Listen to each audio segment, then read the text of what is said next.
In the previous video, I discussed why you should shop the mortgage market rather than just going back to an existing lender you've already done business with.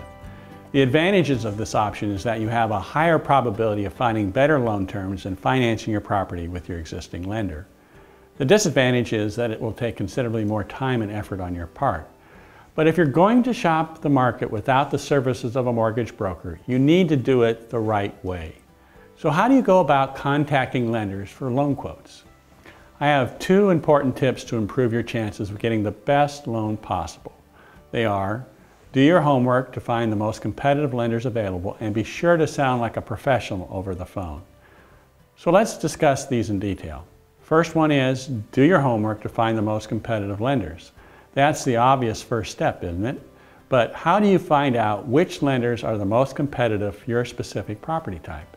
Do you just Google lenders in your local area? Try it. See how that works. Take it from me, it'll get you nowhere. There are no shortcuts that you can take to find lenders with competitive financing. It isn't easy, but it's critical that you take whatever time it takes to do a thorough search of the market to find the most competitive lenders. I would start by contacting other commercial real estate professionals, real estate brokers, appraisers, escrow officers, and real estate attorneys, or better yet, other owners of commercial real estate who may be able to recommend their lenders to you. While this sounds like a good, sensible approach to finding the right lender, you'd be surprised how few people, even real estate professionals, know where to go for financing. This will take some time, so be persistent. Follow all the leads given, and if you're fortunate, you may discover that one or two lenders appear to be recommended more often than all the others. That's a clue you may be on the right path. The second tip is sound professional when talking to lenders over the phone about your loan request or your toast. Make sure when you call your potential lenders that you can explain your loan request very succinctly and to the point. Let me tell you a little secret. Loan officers can be abrasive over the phone and generally don't suffer fools gladly. But in fairness to them, you need to look at the conversation from the loan officer's perspective.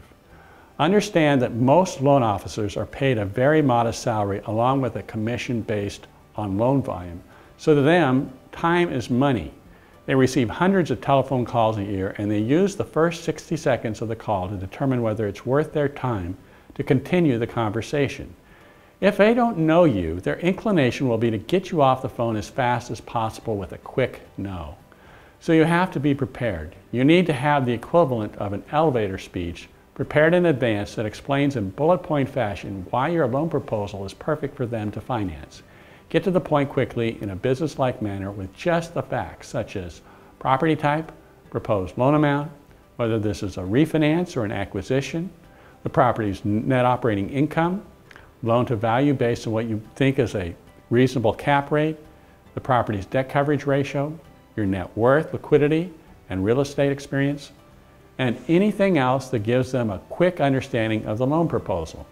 And you better know how to talk their language. NOI, DCRs, LTVs, cap rates, to name just a few. If you don't come off professionally over the phone, the conversation will come to an abrupt ending. If you'd like a quick primer on these terms and many others, go to my website, www.marshallcf.com. Go to the Terms and Definitions tab, and there you'll see the definitions of over 30 of the most commonly used commercial real estate and financing terms that will make you sound like a pro over the phone. So let's say you get their attention in your opening pitch. Great. You then go into further details of the deal. Be sure to tell them the hair that's on the deal. There's almost always some critical issue on every deal, especially in today's market. Your motto should be disclose, disclose, disclose. It's better to get a quick no because you admit the major issue up front than to surprise them later and lose all trust with the lender. And it's also easier to sleep at night too. If you're up front with the loan officer, he should be able to tell you the first couple of minutes of the conversation whether or not he'll want to receive a loan package from you. The next video will explain how to assemble a preliminary loan package that will maximize your chances of getting the lender's interest in providing you a loan quote.